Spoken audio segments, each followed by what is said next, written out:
Uma boa noite, todos irmãos e irmãs. Boa noite. Eu estou contente em estar aqui à noite, pregando hoje na escala, né? Hoje não só foi convite, hoje está na escala lá da igreja, que hoje eu estaria aqui à noite. E eu agradeço então a Deus por isso, dá uma folga assim para o pastor Pécio também. Peço aos irmãos que abram suas Bíblias para o livro do Neto, capítulo 14. Alguém sabe qual é o livro do Neto? Gênesis, né? Todo mundo sabe Gênesis. Deixa aberta a sua Bíblia no livro de Gênesis 14. A irmã Cristiane está nos ajudando aqui então na tradução. E a gente agradece também a mensagem chegar até os irmãos através da irmã. Gênesis 14, eu quero deixar com os irmãos aqui, quero ler 3 versos com os irmãos. E depois eu vou tentar situar você naquilo que eu gostaria de deixar no seu coração essa noite.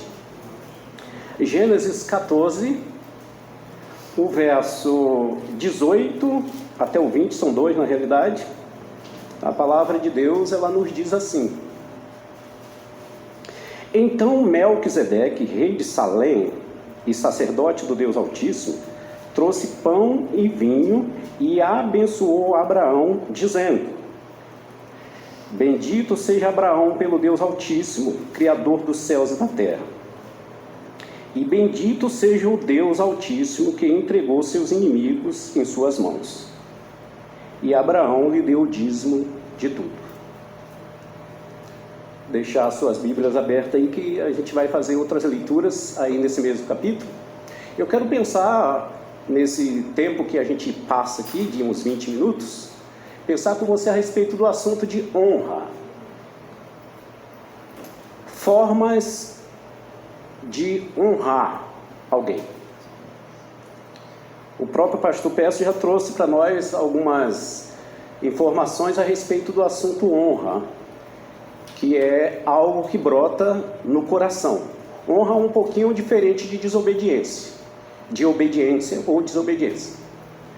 A obediência, normalmente você consegue até com uma arma na mão, alguma coisa que você possa fustigar até uma criança. Pensa num soldado nazista com um fuzil na mão e ele consegue o que ele quer de um judeu no campo de concentração. A honra é um pouquinho diferente porque ela brota no coração. É algo que vem de dentro, é algo espontâneo, é seu. Você quis fazer aquilo. E esse assunto, então, eu quero trazer para os irmãos, olhando para esse texto, pensando em formas que nós podemos aplicar na nossa vida em relação a honrar.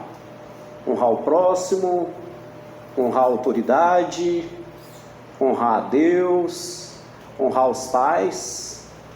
Honrar. É bíblico honrar, né? Inclusive aos pais é um dos mandamentos. Olhando o contexto aqui, a gente olhando a partir do verso 11 aqui desse capítulo, eu quero ler como introdução para contextualizar, para que você entenda o que está acontecendo aqui em Melquisedeque vir ao encontro de Abraão e trazer pão, trazer vinho e abençoar e receber o dízimo de Abraão. Então, olhando aqui do verso 11 diante, diz assim que os vencedores saquearam todos os bens de Sodoma e Gomorra e todos os seus mantimentos e partiram. Uma guerra havia começado, ainda que no início da Bíblia, lá no início das civilizações, logo após o dilúvio, a Torre de Babel. E no capítulo 14 a gente já encontra um capítulo falando de algo bem atual para nós, de nações guerreando contra nações, saqueando os seus bens, levando pessoas cativas. Então é algo bem recente assim para nós, não é algo tão longe, mas já no início das civilizações já estavam assim. Então Ló, conhecido na história como sobrinho de Abraão, pegou a carona ali com Abraão. Ele vê as campinas verdes do Jordão e ele escolhe ir para lá. E de lá ele vai armando suas tendas e chega até Sodoma e Gomorra, aquelas duas cidades ali próximas, né? Ele arma suas tendas e ele fica ali. Dali é conhecido então a história, a gente conhece muita história a respeito que desceu fogo do céu, consumiu aquelas pessoas que ali estavam naquela cidade, mas nessa parte a gente quase que ignora, quase que a gente não atenta muito para esse fato, que esse homem estava no lugar errado, na hora errada, em companhias erradas. Saquearam então os vencedores, né, alguns reis, 4 reis aqui, eles vão até essa cidade, guerreiam e levam algumas pessoas presas, e está no verso 12. Levaram também Ló, sobrinho de Abraão, e os bens que ele possuía, visto que morava em Sodoma. Aqueles 4 reis, eles não olharam para Ló e disseram: olha, está um homem de Deus aqui, um homem que fica indignado com o pecado. Não era isso, ele nem tinha esse contexto. Era tão natural levar pessoas escravas que dava lucro. Era algo da época. Um saque, os bens e pessoas. Aquelas pessoas serviam como escravas e muitas vezes eram até negociadas como escravas. O que impressiona é justamente no início ainda. Aqui na história então de Abraão, né? Mas alguém que tinha escapado veio e relatou tudo a Abraão, o hebreu, que vivia próximo aos carvalhos de Manré, o amorreu. Manré e os seus irmãos Escol e Ané eram aliados de Abraão. Essas pessoas mencionadas aqui, possivelmente reis de cidades, né?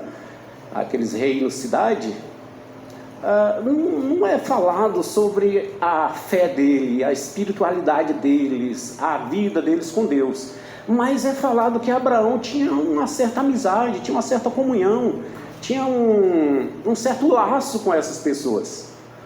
O pai da fé, ao invés de ignorar os seus vizinhos, de maltratá-los e viver só nós, não, ele abria e podia olhar para essas pessoas. Ele tinha um testemunho suficiente para ter amizade, procurar até ajuda quando fosse necessário. E aqui tem uma lição então para nós, né? Verso 14: quando Abraão ouviu que seu parente fora levado prisioneiro, mandou convocar os 318 homens treinados, nascidos em sua casa, e saiu em perseguição aos inimigos até Dan. Eu não sei como vem na sua mente quando a palavra, o nome Abraão surge. Eu não sei você. Mas na minha mente, normalmente, talvez até pelos próprios filmes, Abraão vem na minha mente como um velho, uma pessoa já um tanto cabelo já branquinho, mãos iguais às minhas, assim um pouco trêmulas, alguém que para subir uma montanha precisava até da ajuda do seu filho, né, o Isaac, levando lá a lenha nas costas. Eu sempre tenho essa ideia de Abraão, mas nesse capítulo 14, a figura pintada a respeito de Abraão é um tanto diferente. Aqui eu tenho entre aspas, um general de guerra. Nós temos um Abraão pegando a espada. Nós temos um Abraão que treinou 318 homens nascidos no seu lar, treinados, ou seja, ele não foi pego de surpresa. Alguém que investiu em uma segurança, olhando até para o futuro. Irmãos, Abraão, por onde ele ia, ele armava um altar, uma tenda. Armava lá uma tenda para ele ficar, e lá estava um altar, e sacrificava a Deus. Ele é considerado o pai da fé.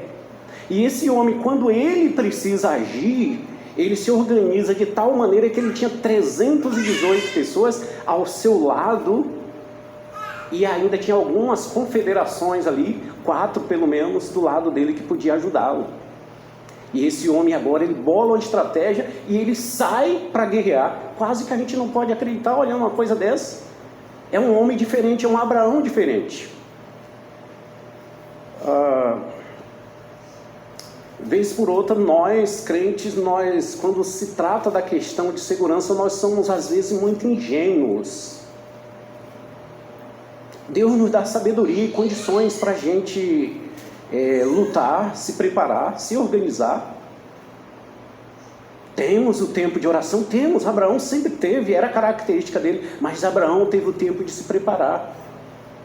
Você tem um carro e você não tem seguro como eu, coloca um alarme. O que vai dificultar? Em que tua fé vai ser menosprezada por isso? Eu tenho até uma chavinha no meu carro, não só um alarme, mas eu tenho uma chavinha lá que eu acho que só eu e o Lucas e o rapaz colocou sabe o que é.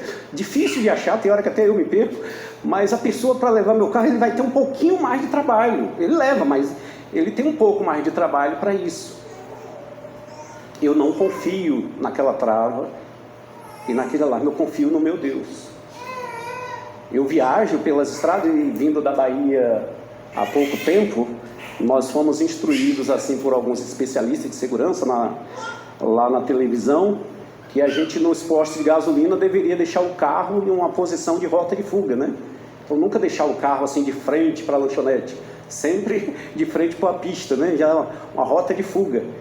E nós oramos a Deus por nossa viagem. Eu orei a Deus para que o inimigo, os bandidos não vissem, não enxergassem o meu carro.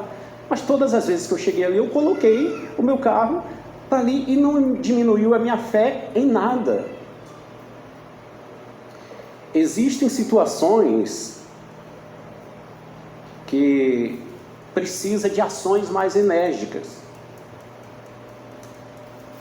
Por exemplo, quadrilhas como tem assaltado o nosso país, elas não entendem muito a questão da linguagemzinha de pacificação, de pombinha da paz. Eu não sei como você vê, mas aquelas pessoas lá em Copacabana, com aquelas cruzes de cabeça para baixo, lencinho e tal, protestando contra as pessoas, cidadão de bem que está no carro passando, não é contra aquelas pessoas que deve haver o protesto pelas mortes. Deve ser por quem andou matando.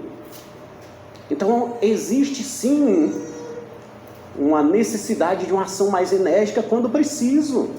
Imagine um policial crente, ele chega lá no batalhão e ele ora e ele sai para procurar um bandido sem uma arma. O Estado autorizou ele a ter uma arma, coisa que eu e você foi negado. Você não pode defender sua família, dependendo da situação, porque o Estado nega isso a mim e a você. Inclusive os moradores de sítios, né, que são mais vulneráveis.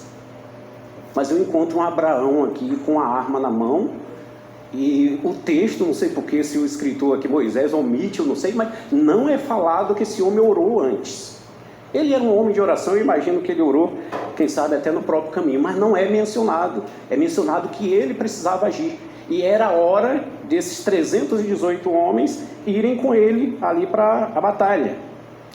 O verso 15 diz assim: atacou-os durante a noite em grupos, e assim os derrotou, perseguindo-os até roubar a norte de Damasco.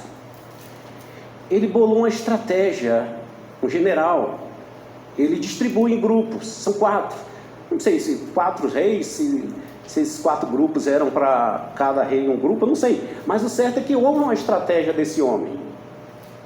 Irmão, eu e você, nós precisamos de estratégia para vencer o inimigo. Existe estratégia para pessoas que vêm falando ou gritando alto com você. Existe estratégia para isso, para você saber lidar e não dar um mau testemunho.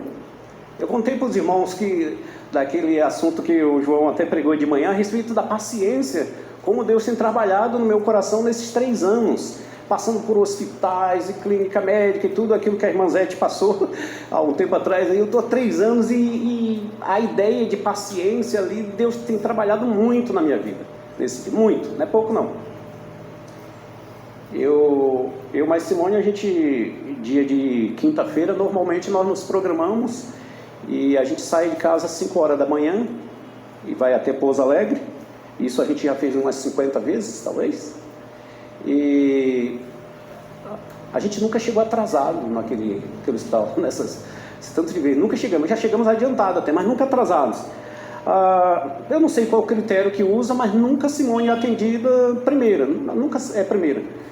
Mas eu olho para ela e eu digo: o que a gente vai fazer em casa se ser atendido tão cedo? Nunca é a primeira, sempre tem uma prioridade, sempre tem uma coisa e tal. E a gente é atendido e sai dali feliz, tranquilo, graças a Deus. Tem dia que irrita um pouquinho, outro dia menos, mas passa, é assim. E eu louvo a Deus que o tratamento está sendo pelo SUS, não está sendo pago. Então, Deus tem abençoado a pressa que a gente tem de vir para chegar em casa e descansar, talvez. Mas existem as estratégias, e eu e você a gente deve usar para isso. Estratégia até bíblica, né? Tomar toda aquela armadura que Deus deu e usar ela ao nosso favor, né? A espada do Espírito, por exemplo. Verso 16, Abraão, né? Ganhou, perdeu a guerra, recuperou todos os bens e trouxe de volta seu parente Ló, com tudo que possuía, com as mulheres e os restantes dos prisioneiros. Oh, glória a Deus! Ganhou a guerra, Deus abençoou, esse homem volta agora, e o Ló aprendeu a lição, não foi, irmãos? Não, é só a gente ler a Bíblia mais para frente que você vai ver que Ló ele não aprende a lição com Abraão, ele volta para aquela cidade. Ló era aquele tipo mais assim de cidade, né? Mais urbano. Se fosse nos dias de hoje, Ló gostava de uma internetzinha, de um ar-condicionado, umas coisinhas mais assim, se fosse hoje, né? Não tem nada errado contra isso, viu?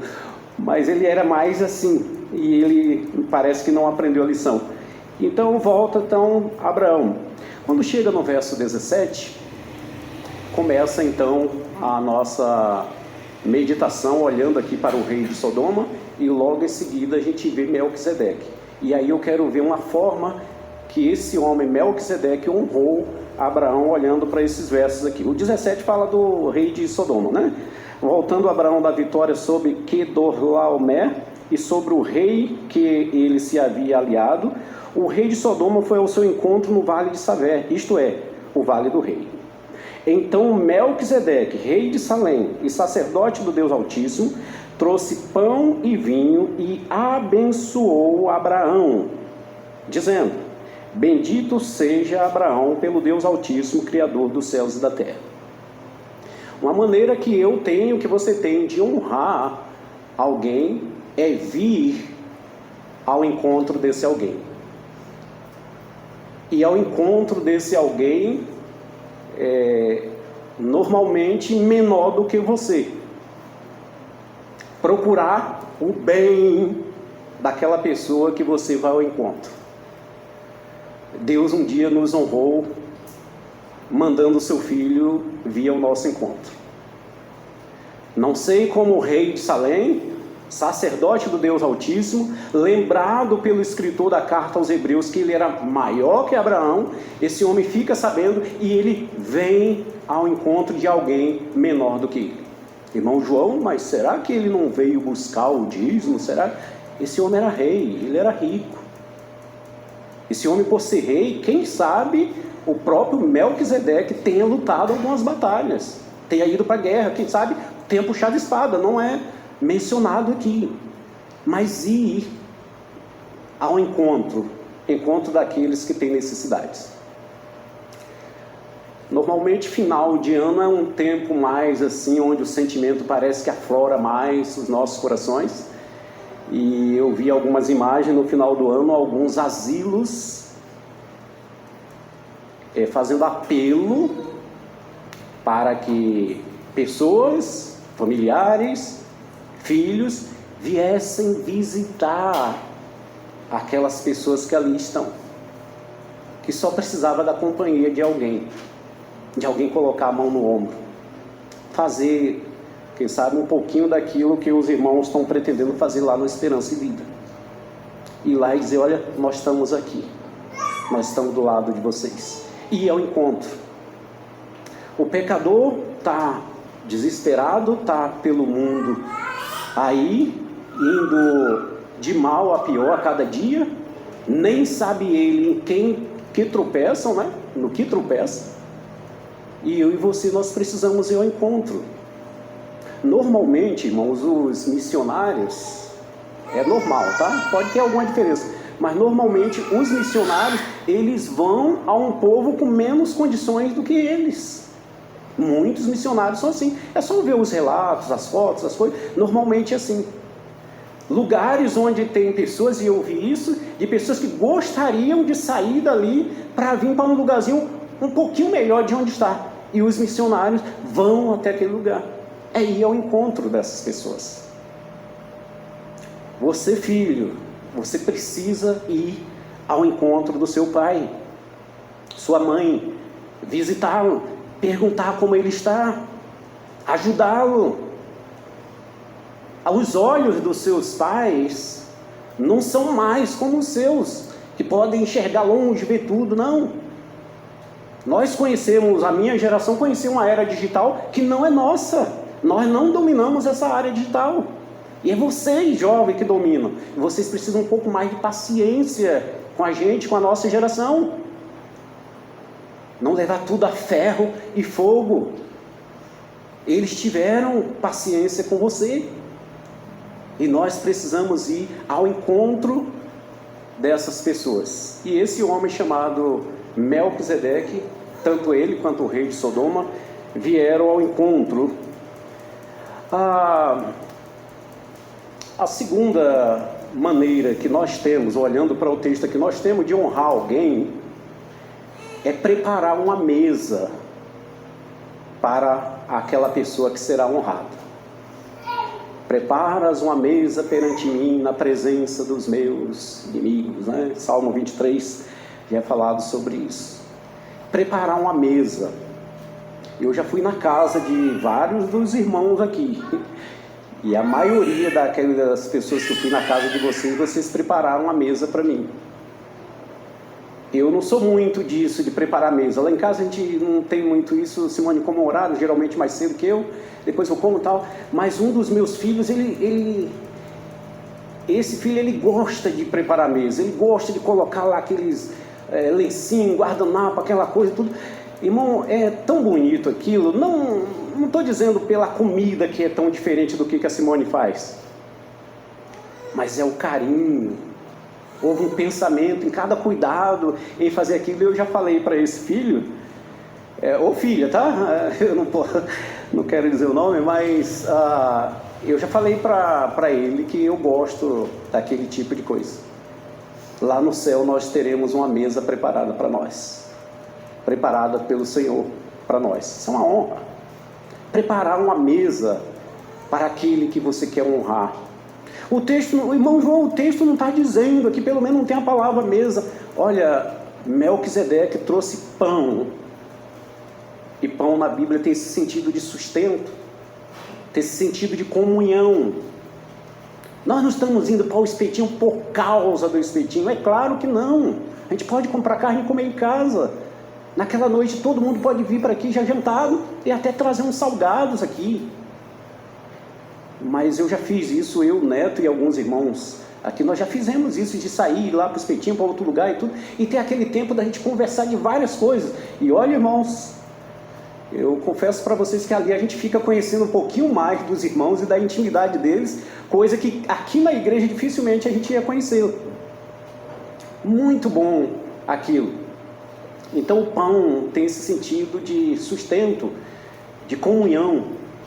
E Melquisedeque, sendo sacerdote do Rei Altíssimo, rei de Salém, ele queria ter comunhão com alguém que amava a Deus e ele sabia. Interessante. Às vezes nós, os crentes, ou você que é crente, não tem amizade, não tem comunhão com alguém da igreja, não gostar muito das companhias da igreja. É estranho, porque na eternidade são com essas pessoas que você vai habitar. Na eternidade é essa mesa que você vai se assentar para comer, são com essas pessoas. Eu até estava comentando com Simone recentemente, e nós falando de familiares. Alguns familiares, tanto da parte dela quanto meu. Eu estava lembrando, olha Simone, nós gastamos muito tempo com os familiares, eu gasto. Tem uma irmã doente, a gente tem aquilo, a questão sanguínea e tal. Mas na eternidade não são os familiares que vão habitar lá, não. São os irmãos em Cristo. Se esses familiares forem lavados e remidos pelo sangue de Cristo, aí sim, eles vão, mas não é questão sanguínea. E esse homem queria ter comunhão com Abraão.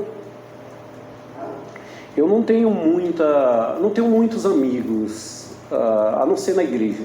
Tem algumas pessoas que eu converso, às vezes dá risada, mas é aquela coisa tão superficial que me parece que a minha conversa com as pessoas se torna chata.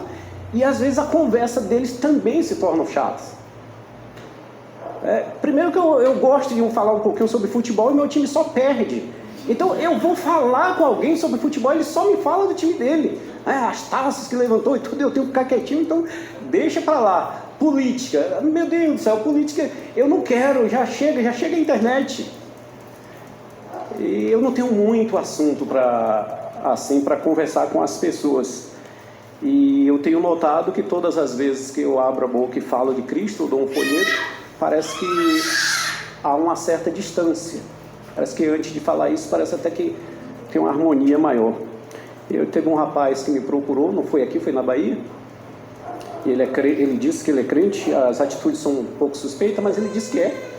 E eu cheguei lá e ele disse: ô Varão, rapaz, você estava sumido, eu queria falar com você e tal.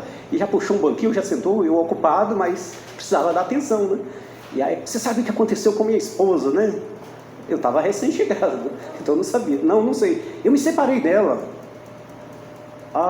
Aí já gelou, né? Daquele frio. Você separou dela? Tá, não é o primeiro e eu acho que nem vai ser o último, né? Fazer o quê? Então, você sabe o que aconteceu? Olha, aconteceu assim, contou toda aquela história e tal, e depois ele me perguntou. Ele podia ficar quieto, mas ele veio perguntar. E eu sou ruim, irmão, para essa questão de perguntar, sabe? Se você não quiser a minha opinião, não pergunte, que dificilmente você vai ficar sem resposta. Eu não consigo me controlar ou mentir, ou disfarçar, não sei. Aquilo que eu entendo que é verdadeiro, especialmente está na Bíblia, eu falo. Às vezes a pessoa não gosta. E aí, o que eu deveria fazer? Você não acha que eu estou certo? Eu digo: não, você não está certo. Você deveria voltar para sua esposa. Não, então você não entendeu. Olha, eu vou lhe contar de novo. Bom, aí contou de novo e na segunda: então, entendeu? Entendi. E o que você deveria voltar para sua esposa. Ela é sua esposa. Não, você não entendeu. Eu digo: não, eu entendi tudo, que você que não está entendendo, tá? E aquele rapaz que disse que gostava de conversar comigo nunca mais voltou. Então, às vezes tem isso, existe isso. Mas ter comunhão, irmãos, ter comunhão com aqueles que estão próximos de nós. Ele traz também o vinho, que tem um sentido de alegria. Tem pessoas que aparecem na nossa vida e eles trazem alegria, eles trazem conforto, eles trazem uma esperança para nós. Ele nos levanta se a gente está abatido. Deus usa essas pessoas para isso. Tem pessoas que são bons, são ótimos para isso, e são raros até. Tem uma senhora que soube que Simone está doente, ela é da Bahia, ela é do Espírito Santo, e ela estava na Bahia quando eu estava lá, em 2008, mais ou menos, a gente estava lá, 2008, nós conhecemos aquele casal, e aquele casal em 2009 foi morar lá no Espírito Santo, parece que Vitória, não lembro, uma cidade de lá do Espírito Santo. Bom, 2009, irmãos, a Simone adoeceu tem 3 anos, e aquela senhora, aquela irmã, ela soube que Simone estava doente, e ela entrou em contato com a gente, e ela procurou saber a respeito do tamanho dos lençóis da nossa cama, se a gente, como era que estava de fronha, lençol, toalha de banho, essas coisas. E embora eu falasse para ela que a gente tinha tudo, ela mandou tudo. Olha, eu estou mandando porque eu quero que a Simone tenha um pouco mais de conforto do que ela está tendo em meio às lutas. Irmãos, 2009, como que aquela irmã lembrou? E eu não creio que eu tenha investido tanto na vida daquele casal para eles lembrarem da gente assim. Então Deus levanta pessoas assim que vêm ao nosso encontro e preparam a mesa para nós, a mesa de sustento, como é o pão, e também uma mesa de alegria. Que Deus use a minha vida, use a sua vida para a gente continuar sendo bênção na vida das pessoas por onde a gente passar, seja a questão do sustento ou da alegria, né? Ainda tem mais duas maneiras da gente honrar alguém. O texto ainda diz que ele abençoou Abraão, no verso 19 aí, né? E ele abençoou Abraão. Abençoar, e o apóstolo Paulo diz para abençoar e não amaldiçoar. Paulo, se você já mandou abençoar, Para que escrever mais, gastar tinta e dizer não amaldiçoar? É porque os nossos corações são tendenciosos a amaldiçoar. Eu sou assim, talvez eu seja o mais pecador aqui. A pessoa pisa no meu pé, eu quero pisar no pé dele também. Isso é a minha carne. E eu tenho que olhar para a palavra de Deus, e eu tenho que abençoar essas pessoas. Alguma dificuldade que eu estou passando lá na minha casa, no muro, e uma árvore que está para cair, e eu falo com o vizinho, o negócio não vai, e as coisas tal, e a minha vontade é dizer, olha, que morra essa árvore, que seque, e seque o dono também. Essa é a minha vontade. E aí Deus fala ao meu coração usando a palavra dele, pregações como de manhã, pregações como quarta-feira, né? A graça. Eu fui dormir com a palavra graça a noite toda, com aquela palavra lá, né? Honrando, a abençoar. Tem pessoas que nos abençoam com suas atitudes, né? E a gente estava uma quarta-feira aqui, e eu lembro que a irmã Cristina, ela entrou aqui numa quarta-feira com a sua mãe, a irmã Lázara. E entrou, deixou, precisou voltar e tudo, e a irmã Lázara ficou, e o Jonas naquele dia mais a Val não apareceram. Eu estava ali no canto, o que aconteceu? Tá? Bom, a irmã Lázara ficou no culto todo e ela voltou depois, foi embora, alguém veio buscar ela e tudo, mas eu fui muito abençoado naquela quarta-feira, porque aquela irmã, ela tinha todas as desculpas possíveis para não vir naquela quarta-feira. Desculpas que nem sempre eu e você que não vem, não tem.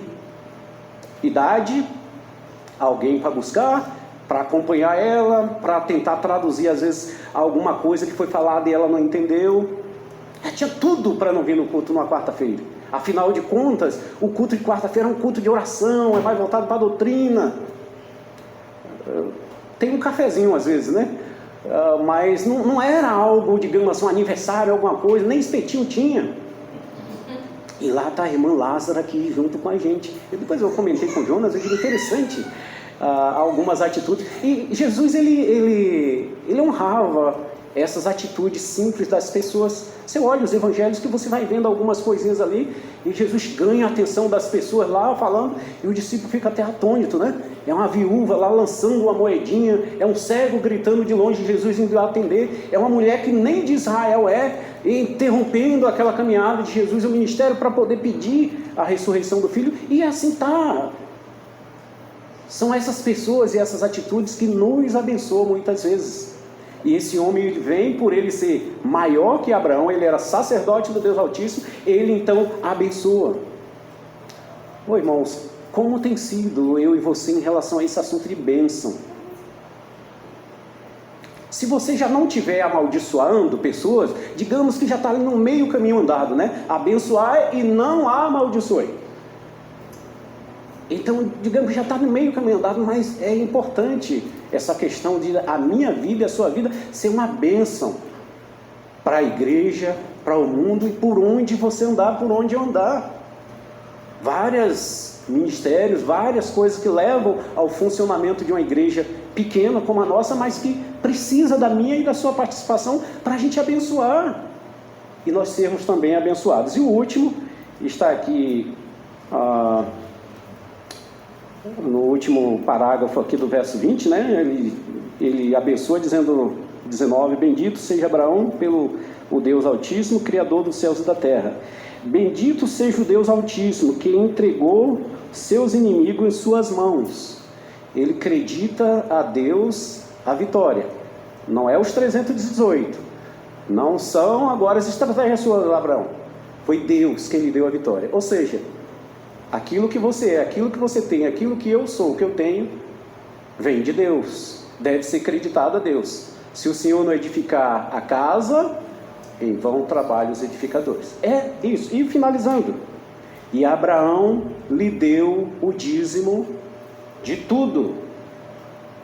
Não sei quanto que Abraão tinha para entregar a Melquisedeque, até porque ele não aceitou nada daquela riqueza que foi trazida, né? Os despojos lá e tudo mais, mas o certo é que ele entregou. Se estava acumulado, eu não sei. E aí eu termino olhando para aqui que última forma de a gente honrar, no caso aqui a Deus, é dar a Deus o que é de Deus. Irmão, dar a César o que é de César, todo dia nós damos, é fácil. Se você paga, se você tem carro, esse é um mês propício para você dar a César o que é de César no IPVA, o imposto aí, que eu nem sei porque existe esse imposto, mas está lá, você tem que pagar. É o pãozinho que você vai comprar amanhã de manhã, você está dando a César, não é nem dando, né? Que eles falam que nós somos contribuintes, mas na realidade a gente não contribui nada, a gente é arrancado, já é tirado já. É assim. E nós damos a César o que é de César. O problema talvez para mim e para você é dar a Deus o que é de Deus. E independente de entrar no assunto aqui de dízimo, eu deixo aqui para o pastor Peço, se o dízimo é bíblico, é para o Velho Testamento, eu estou dizendo para dar a Deus o que é de Deus. Esse é o meu assunto, eu quis usar essa palavra para isso ao invés de dízimo. E se você faz, faça com alegria. Essa é a regra. Para eu e você, a gente dá a Deus o que é de Deus. Seja um tempo na meditação da palavra, como é que está suas devocionais. E as orações. O pastor Peço tem mencionado aqui uma lista que tem sido para a gente orar a cada dia, né? Lembrar dos pedidos de oração.